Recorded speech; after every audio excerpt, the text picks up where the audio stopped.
Whew. All right. So I'm a little worn out. I've spent the last few days watching movies, specifically movies nominated for an Academy Award for Best Picture. If you're listening to this on Sunday, February 9th, then you're probably about 1 or 2 hours away from watching the Oscars live. This episode is a little different than a typical episode of the show. It's quite a bit longer than usual because it spans 5 movies. To recap, there are existing standalone episodes in the feed for Joker, Jojo Rabbit, Little Women, and Ford vs. Ferrari. But today's episode will cover 1917, Once Upon a Time in Hollywood, Parasite, The Irishman, and Marriage Story in that order. We'll go through a few theaters, and we'll sit on a few couches, and we'll have a few guests join as well along the way. I'm Ronald Young Jr., and this is Leaving the Theater.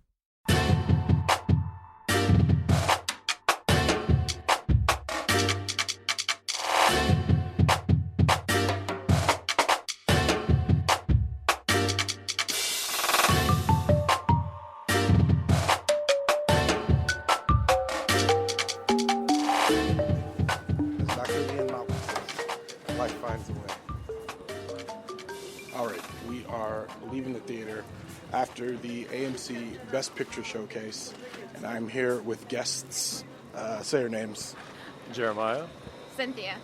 All right, and we just went through 4 of the Oscar Best Picture nominees. You're already validated, right?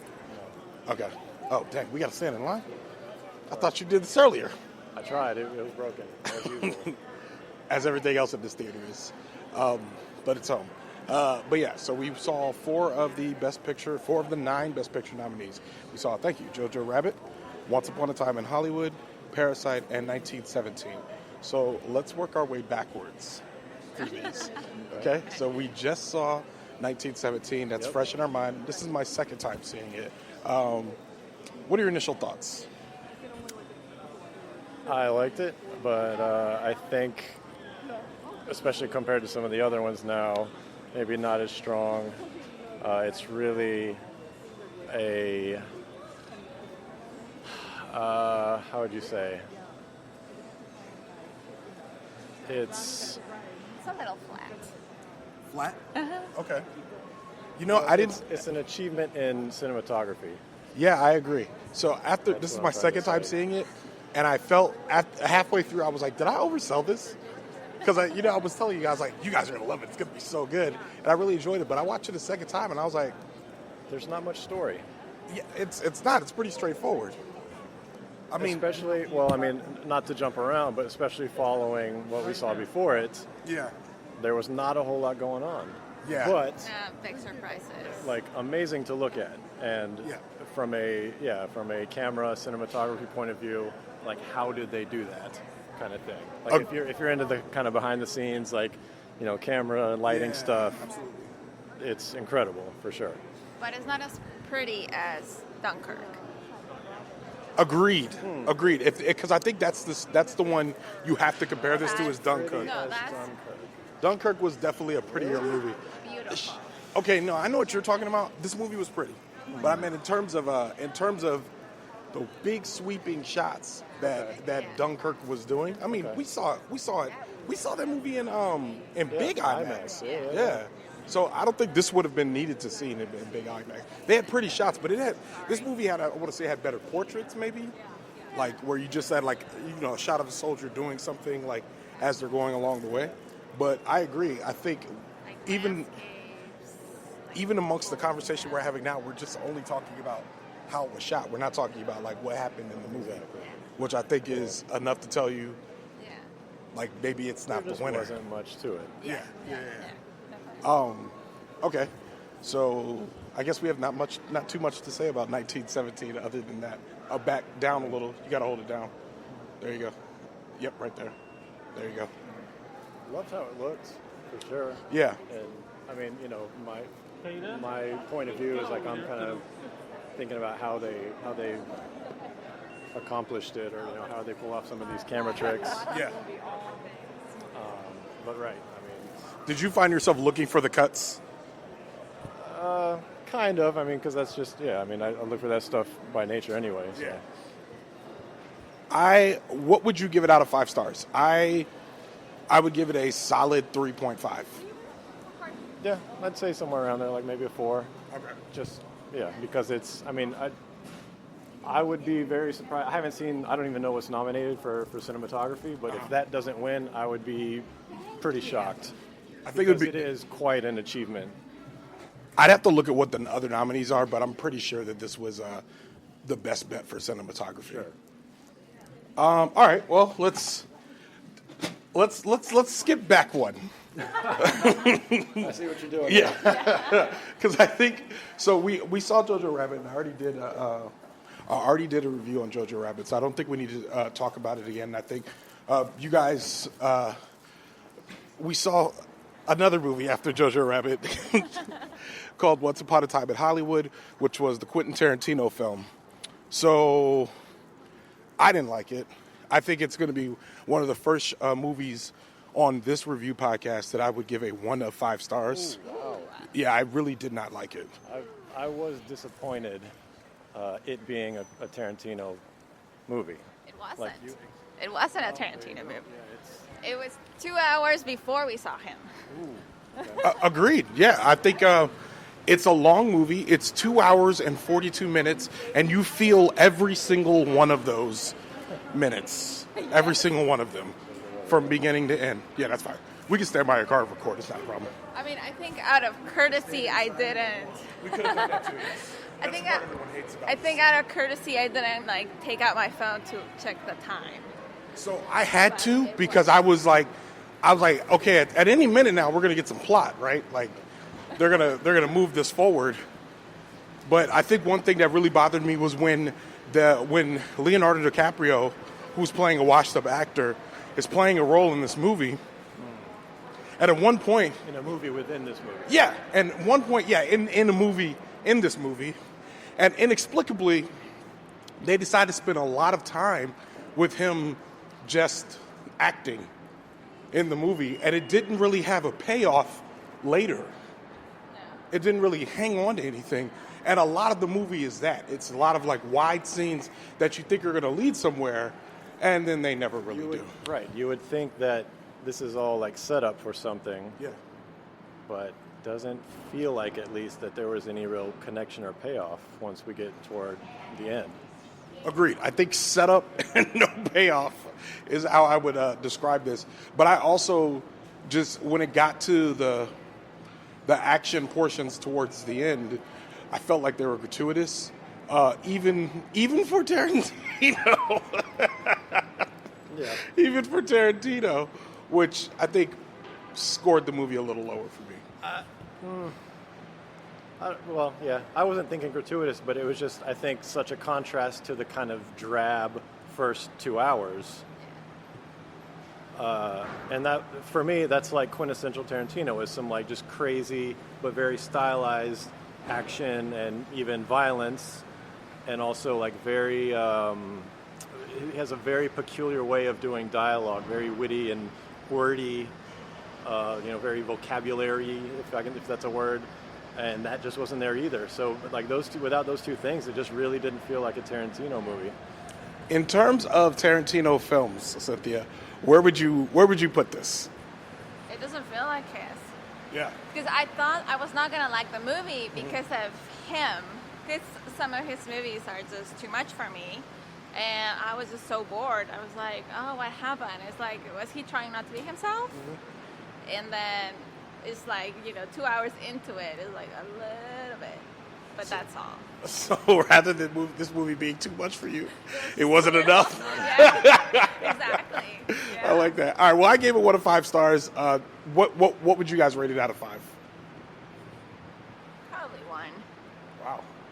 Dope. I might say 2, 2.5, 2.5 is 50%. I don't know. 2, that's maybe around 2. Just because, I don't know. I just don't see, I struggle to see the point of it. Would you watch it again? Not anytime soon. That's what I was going to say. I rate a little bit with would I like to see it again? Even if I didn't understand it or to clarify, no, I don't care. I mean, maybe the only thing is if I went and read about the Manson Ranch thing or whatever that was, because I know nothing about that right now, or even after watching the movie. So maybe if I watched what actually happened, or read about what actually happened, and then go back and watch just to see what he tried to play off of that with, maybe. But that might be the only reason. You know what I just realized too? Something I didn't like about this movie: cameos for cameos' sake. Like there were cameos that meant nothing in this movie. I mean, people just popped up, and I'm like, even the Dakota Fanning one, I was just like, that meant nothing to me. And I love Dakota Fanning. We've watched her entire career. I'm like, wow, this means nothing to me. I think they just wanted her to cuss. Like I feel like Quentin Tarantino was like, yeah, I'm gonna get Dakota Fanning to say something real. Exactly, yeah. So okay, so we all agree 1 to 5 stars. All right, so let's go into our third movie. There's some strategery here. Parasite. I don't want to go first. Which of you has a strong thought about Parasite? I don't want to sound like I'm influencing anyone's opinions here. Yeah, let's start with Jeremiah. Okay. Yeah, I mean, I liked it. It was especially unique and fresh this year among all the nominees, and maybe even for several years. Like, we have not seen anything like this being nominated for Best Picture. I don't know if it's just, that it's sort of a Korean film, just a different vibe or flavor, or it was just a different year and everything else just didn't feel as special. But it was just something very different. I was engaged, front to back the entire time. Very solid. I liked it a lot. Agreed. Cynthia? I think that's the winner. Okay. Yeah. Yeah, I agree. I think not only is this movie the winner, I think everything you said is 100% true. It's a movie that we've never seen before. And I'm sorry, it's not a movie we haven't seen before. We've never seen a movie like this be nominated for an Oscar. There you go. And this one it's a thriller if you like thrillers, you're going to like this movie. Right. And it's a thriller among thrillers, but even as a thriller, there's portions in it that aren't just, wrought or dramatic for drama's sake. There's a lot of times where they're just giving you long pieces where they're having discussion, and you're supposed to, glean little pieces from that. It's not them just, there's a lot of these prestige movies that have a point where they'll pick up the script and kind of just state to you the mission statement of the film through the script, whereas this kind of peppers it in there in a way that you kind of get it. And everything from the fact that they live in a semi-basement, parts of it that are underground, parts of it that are above ground, all of that. And those layers, I think, are so rich. I feel like it's important not only for a movie like this to be nominated, but to be head and shoulders above all of its peers that have been nominated. I feel like obviously this one is at the end. But you mentioned earlier that you think there might be some issues with the fact that it's a Korean film and that people had to read it. Yeah, I mean, that's not for me personally, but I do think it is a thing. Like, there are people that just can't get past having to read the movie. It's either, they just, they don't like to read, or it's kind of a distraction. They can't watch the movie, watch the performances, watch the scene. They're having to look down at the subtitles. So that may have a real effect in terms of, people who vote, or just, people's enjoyment of it in general. But for me, it's not a problem, and, I liked it. Cynthia, did you feel like the captions took away from watching the performances for you personally? No, I think it survives that. I mean, and being a bilingual person, I think, your first grab may be by the whole experience, and then you can, go back and, look more for the details, the visuals, whatever. But I mean, we were snoozing with the first two movies at some points, or a lot of points. And then with this one, it was like, no, never. It was interesting, and I think we all felt a little bit personally engaged, or oh man, I would not like to live there, or oh, how cool to be there for one night and enjoy, have the life but are they gonna find them? Yeah. So you get really engaged instead of being snoozing the whole time. Yeah, I think the contrast between, we went from Jojo Rabbit to Once Upon a Time in Hollywood to Parasite. Jojo Rabbit's a good movie, but again, first movie of the day. Everyone's a little like, just getting into their movie watching minds. I was dozing. I've seen it before.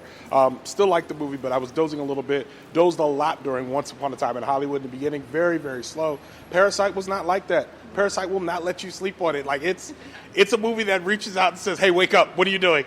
Watch this. And I feel like from beginning to end, and I think one thing that we talked about earlier was it being a movie that crosses genres, because it's a movie that there was some laughs. There were some laugh out loud moments that everyone enjoyed. But when this movie gets to its point, you're not really laughing anymore. You're just sitting there like just at the edge of your seat, awestruck about what's going on in front of you. So I would love to see a movie like this win an Oscar. But I don't know that it will. Like when was the last time that essentially a thriller won for Best Picture? I can't. Spotlight? That's almost. I wouldn't even call that a thriller. That's more like a news documentary, or not documentary, but it has that documentary feeling. It's more biopic, investigative sort of. Something. I don't know what the word is. Yeah, I'd say it's more biopic. In terms of thriller, I mean, we'd have to look, but nothing's coming to mind. When we say like true thriller, I don't know, like South by Southwest. I don't know. You'd have to go way back. I think the other options are, I mean, we haven't watched two of them from Netflix, but from what we've seen, I think any other option would be a terrible option. Not that the other movies were terrible, some of them were, but this is like a clear, good movie. Yeah. Like, this is good. Well, pretty easily this weekend, the four we saw this weekend trumped all the three from last weekend. Yeah. Like, it was pretty clear. Like, so we've been doing this how many years now that we come to see the Best Picture nominees? What was your first year? I came like 2 years after you. I came in 2010, and then 13, 14, on and on. So I probably started in either 12 or 13. Yeah, this is my 10th time. Okay.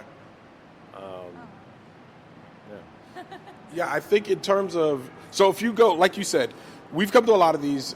We typically, I'm never great at, I'm good at picking my favorite. I'm not good at picking a winner.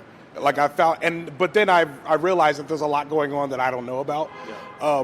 But I still trust my judgment to say that movies like this are the best one. But in terms of a winner, I'm confident that the winner is going to come out of only the four movies today. Sure, exactly. Not Netflix, not last week, only the four movies today. Out of one of those is going to be and I would venture even further to say that these four movies are going to get the most awards.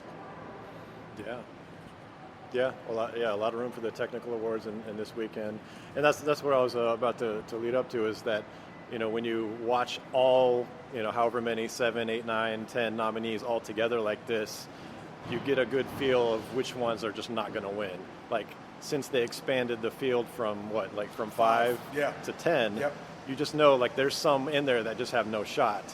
And last weekend, those were the ones for sure. Yeah. And so this weekend, it was a good solid field. And yeah, I mean, I think for the three of us here, Parasite definitely stood out. A lot of Joker fans are going to be mad at you for saying that it has no shot, but I agree, no shot.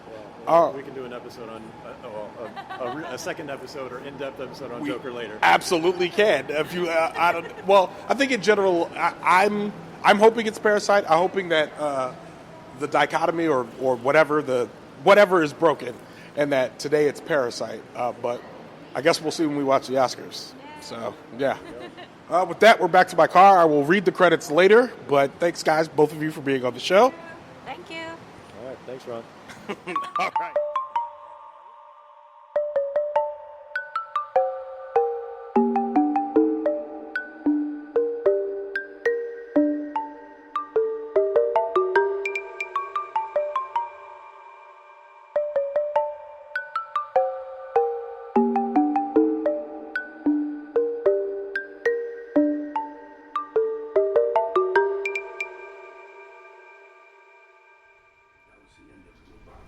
All right, so I'm not leaving the theater.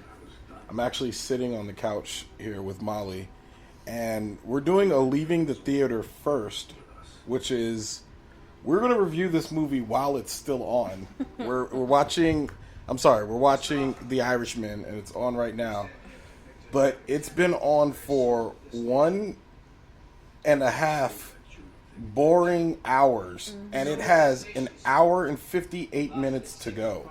And I don't want to watch this movie. It's so boring. Yes. I just asked you to go leave and watch it somewhere else. Yes. That's how much I don't Yes. want to watch it anymore. Yeah. Molly asked me to leave her home and watch it somewhere else so she can stop watching it. It's on right now. I don't like it because it's everything that Scorsese already does. And I feel like, here's my thing. So I don't mind reviewing it after this far because most of the other movies I've watched have all been about maybe 2 hours, 2 hours, 10 minutes, an hour and a half, anything like that. We're about an hour and a half in. This movie has another full-length features length of time left. The nominations it has a nomination for Al Pacino for Best Supporting Actor and one for Joe Pesci for Best Supporting Actor. I'm not interested in finishing this movie. Me neither. I feel like we get it. Like it's VV slow. Yeah, I think it's a mob movie, and Jimmy Hoffa's in it, and the acting is not really impressing me. Like the story is hard to follow. Maybe it's easy for somebody else to follow. I don't know. And I see Rotten Tomatoes. I know I may be going out on a limb here. I give it 2 or 5 stars. Yeah. I mean, it's not like some things about it, I guess, are well done, but it hasn't captured my interest at all. So 2 or 5. One thing that got me in the beginning was like it starts off with Robert De Niro being really old. Yes. And then it flashes back to him being like still kind of old. Yeah. And then it flashes further back to him being like I know, you've been very confused about his age this entire like, time. Yeah, I don't get it. They keep flashing back to when they're supposed to be young, but they look so old even when they're young. And I don't know if that's because of the digital altering going wrong or because they're supposed to look like at a certain age. Yeah, I don't know. It's on right now. It's like it's still on in the background. Like, but it's so not interesting. I don't know why everybody liked this.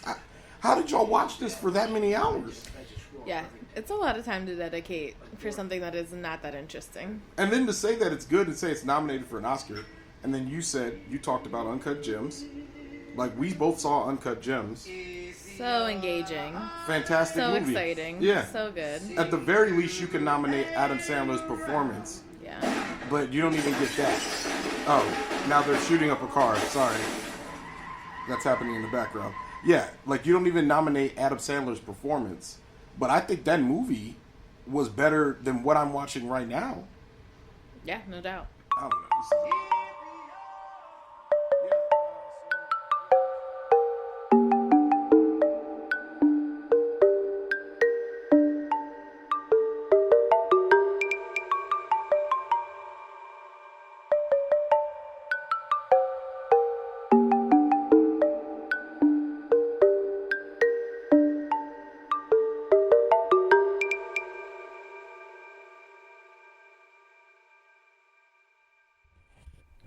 Okay, so I am on the couch, and I finally finished the last movie I needed to watch in order to see all of the Oscar nominees.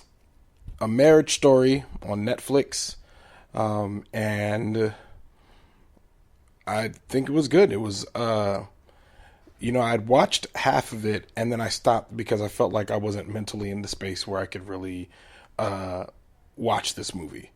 So I, stepped away from it for a while, and then recently, I wanted to watch everything, so I came back to finish it. What I found is that this movie is largely performance-driven. It is largely performance-driven, of course, with Scarlett Johansson and Adam Driver playing the title roles. Or not the title roles, people in a marriage, I guess, but playing the starring roles, the lead roles. Oh man, this show is much different when I'm on the couch versus when I'm actually walking. But that being said, their performances kind of drive the movie. There's also great performances put in by Ray Liotta, Laura Dern, who received the supporting actress nod for her performance as Scarlett Johansson's character's divorce attorney. It's a very good movie. I think, you know, and when I say that, I mean, like, there are movies in which the movies aren't very good, but the performances are good. And this is a movie where the performances are close enough together, and they dictate enough of the content, they dictate enough of the structure of the movie that it makes sense that this movie is nominated for Best Picture. So there's other movies like Joker where I'm looking at it, and the plot of Joker was just, I was not a fan of the plot and how everything unfolded. But Joaquin Phoenix's performance certainly needed to be nominated. However, Joker was also nominated for Best Picture. In a movie like this, it's called A Marriage Story, and it's basically about the end of a marriage. You have the two main characters facing off against each other in a divorce and coming to terms with a lot of what's going on. So I don't necessarily, I don't have a problem with it not being as plot driven, because it's really not about what they're doing. It's really not about like what's happening around them as much as what they're experiencing and how they feel. And in order for them to really express that, you're going to have people that are able to deliver the type of performance that shows the audience how they're feeling, because there's not really going to be like, there's no like real narration in this movie. There's some voiceover scenes, but there's no real narration in this movie. So with all of that being said, a performance-driven movie like this, I can understand why it's nominated for Best Picture as opposed to Joker, where it's, again, we're watching a movie where a guy kind of just descends into madness, and it doesn't feel like there's any rhyme or reason. Whereas with A Marriage Story, it feels like there's more of a rhyme and reason here. There's more of there's kind of a thread that you could kind of attach yourself to here. It doesn't necessarily resonate with me because of any of the experiences I've had with divorce, as my parents are still married, and I've never been really close to, I've had divorce happen around me. I've had friends that have gotten divorced, things like that, but I've never directly been affected by divorce.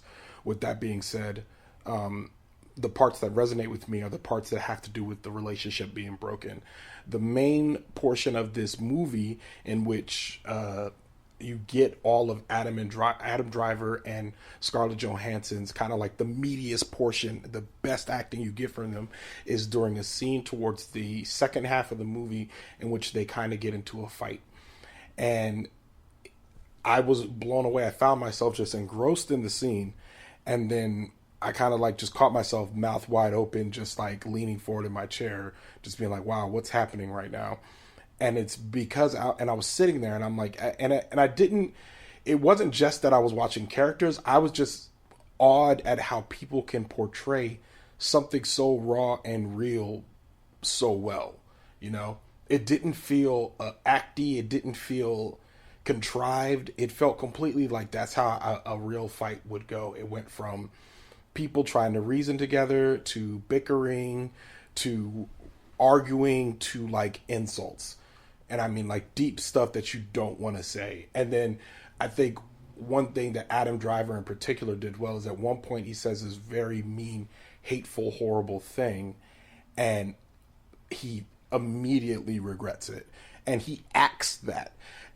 There's this thing I do, which, and I think I got it from The Office, where whenever I see somebody acting really well, I always want to say it out loud. I haven't done it yet, because it's always in a silent movie theater. I'll see something happen, and I just want to be like, acting! Whenever I see somebody do something really good with their face, especially when it's a face thing, when it's like all the acting you did was in your face, and I can read it clear as day.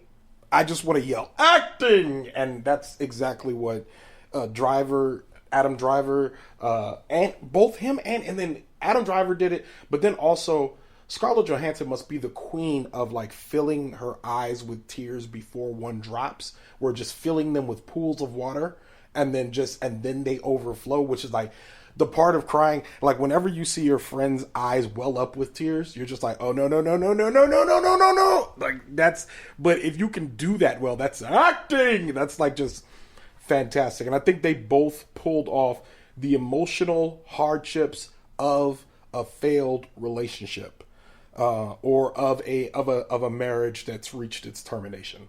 You know, they pulled those parts off very well. They both deserve the nominations that they got.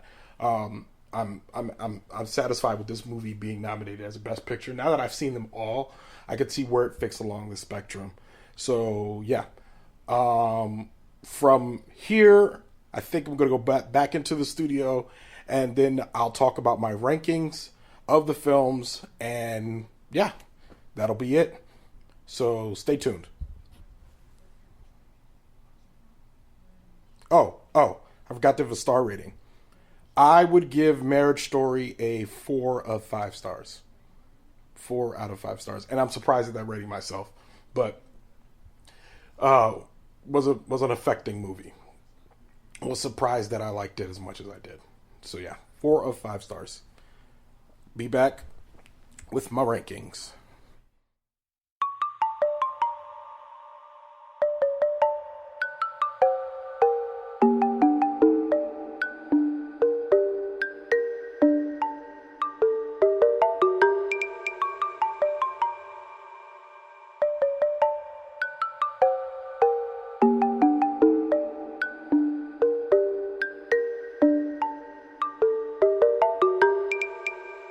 All right, so now I've seen every movie nominated for Best Picture. And with that in mind, here's my definitive ranking. So we'll go from the bottom up. At number 9, my least favorite film of this cohort, Once Upon a Time in Hollywood. Just didn't like it. You guys probably heard my review by now. 1 star, was not a fan. Number 8, The Irishman. Again, not a fan. Maybe this movie was for someone, clearly not for me. Number 8. Number 7, Joker. And to be honest with you, I didn't like Joker very much. It was my first review I did for leaving the theater. But that being said, looking at it against the other movies and seeing it, as one of the cohort, I appreciated it a little more as a part of everything else, but still as a standalone movie, not one of my favorites.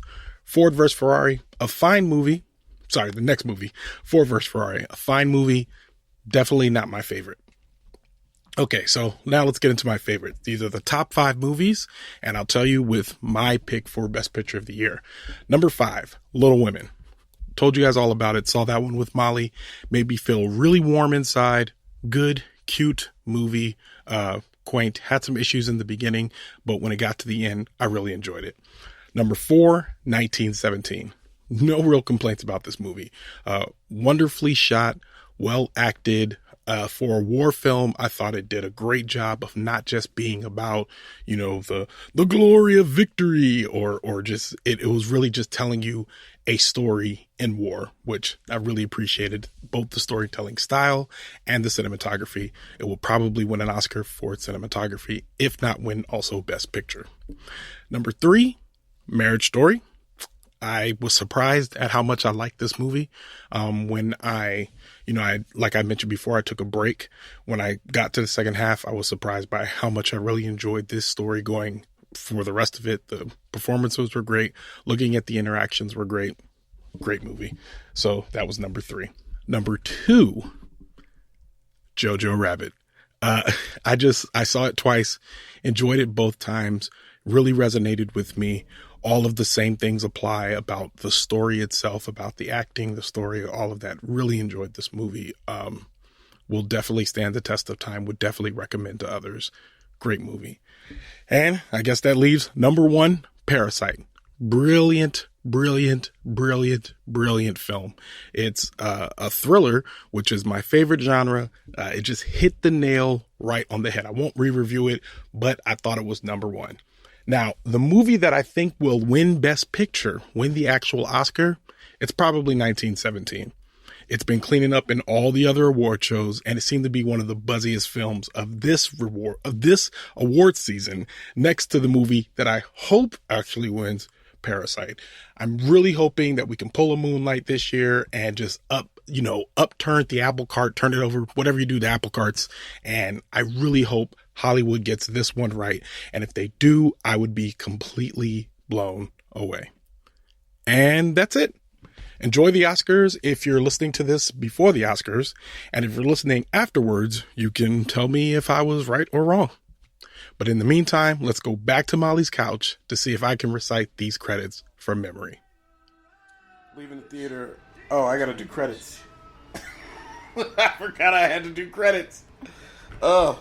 You don't have them memorized yet? I kind of do. Let's see if you can do it off the top of your head. Off the top of my head? Alright. Yeah, let's try. Leaving the Theater is a production of ohitsBigRon Studios. Mm-hmm. Theme music by the mysterious Brickmaster Cylinder. Mm-hmm. You could find out more about this show and other ohitsBigRon Studios shows by following me on Instagram and Twitter at ohitsBigRon. That's at ohitsBigron.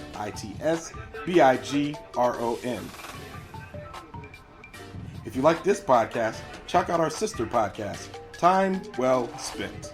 I want to thank my guest, Molly, for joining me for this. Thank you for having me. Thank you for coming to my couch. Leaving the Theater will be back soon. Actually, it'll be back really soon because I got to review 1917. Well, yeah, we'll do all the rest of them tomorrow. So, yeah, Leaving the Theater will be back soon. Thanks for listening. Did I do all the credits? Actually, it's Leaving the Theater will be back soon. See you at the movies.